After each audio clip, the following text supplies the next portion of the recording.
Am I the a-hole for calling the cops on my eldest sibling after she attacked me? I honestly never thought I'd be in a position where I'd have to call the police on a family member, especially not on one who's mentally disabled. But after everything that's happened, I'm questioning myself, even though part of me knows I did what I had to do. Still, I'd like an outside perspective. I'm a 23-year-old woman, and my family is a mess. I have a sister my age, a half-brother, and 3 half-sisters. The oldest of us, we'll call her Lynn, 28F, is my half-sister from my mom's first marriage. My mom, Nicole, has had 3 husbands. Lynn and another of my half-sisters, Brianne, were from her first. That man turned out to be an abusive monster. Lynn unfortunately bore the brunt of that abuse. According to family and professionals, the years of trauma severely damaged her development. She's mentally about 8 years old and has been diagnosed with schizophrenia, bipolar disorder, PTSD, and more. While Brianne came out of it mostly functional, though still dealing with PTSD, Lynn was never the same. After Nicole escaped her first husband, she met my dad. They got married and had me and my sister Paige, 20F. Things were good for a while, until my dad passed away in his sleep when I was just a child. It devastated us. Not long after, my mom met Alan, her third husband, who, let's just say, was not an upgrade. He brought years of emotional abuse into our home, mostly targeted at Paige and me. But that's a story for another time. Nicole and Alan eventually had 2 more children, my half-siblings Landon, 11M, and Elizabeth, 8F. Now, back to Lynn. From the time I was little, being around her was a waking nightmare.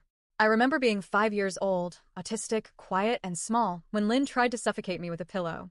I didn't tell anyone because, honestly, I didn't even understand what had happened. But I never trusted her after that. When she lived with us, there was always something violent happening. She would punch and kick us as we walked by, slam our heads into walls, scream obscenities, and tear through the house like a storm.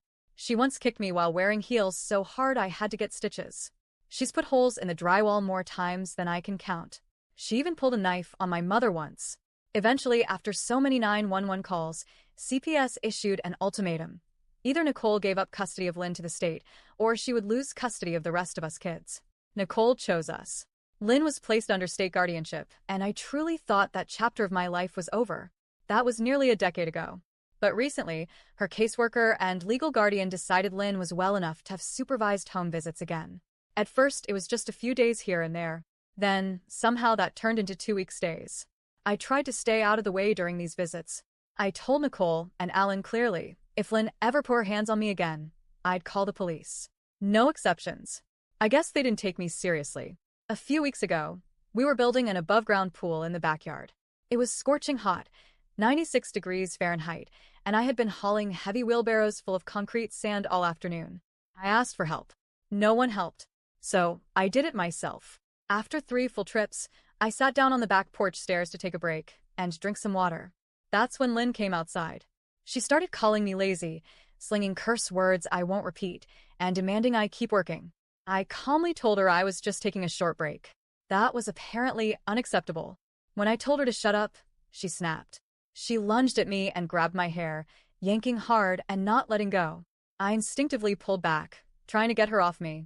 It was terrifying and painful. I felt like I was 5 years old again, helpless. Eventually, I broke free and ran into the house. My hands were shaking as I dialed 911. But I did it. The police came. I gave them my statement.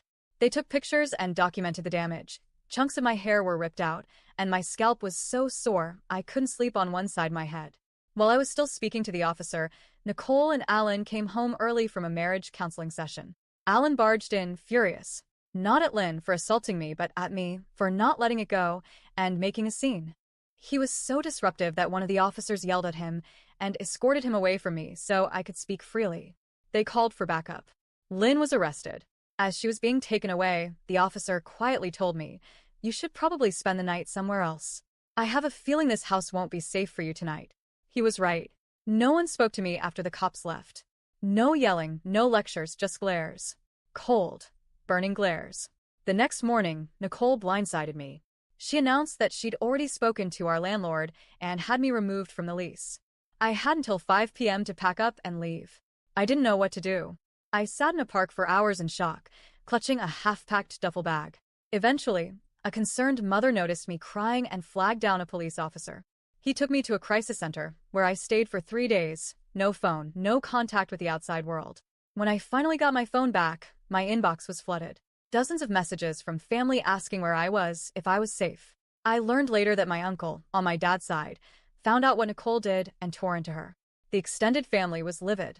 They couldn't believe she threw me out with 5 hours' notice to protect the sister who attacked me. Eventually, I convinced Alan to let me back in the house for now. But I've been walking on eggshells since. I recently received a letter from the court. I'm legally entitled to be notified of all hearings involving Lynn's case. Turns out Nicole and Alan stole it from the mailbox, so they could read it first. Lynn's public defender has given her 2 options: 45 days in jail with a guilty plea, or 5 to 10 years in prison. I don't know what she'll choose. I know Lynn is mentally disabled. I know she has a tragic backstory. But being disabled does not give her a free pass to abuse others, especially me, again and again for years. If she were truly legally incompetent, the courts wouldn't even charge her. I told everyone, Nicole, Alan, the whole family, that if Lynn ever laid hands on me again, I would involve the police. And I followed through. It's been 16 days. No one said anything supportive. Just glares. Cold stares. As if I betrayed them. As if I'm the one who crossed a line. So, am I the a-hole for calling the cops on my mentally disabled sister when she attacked me? Or should I have just walked away?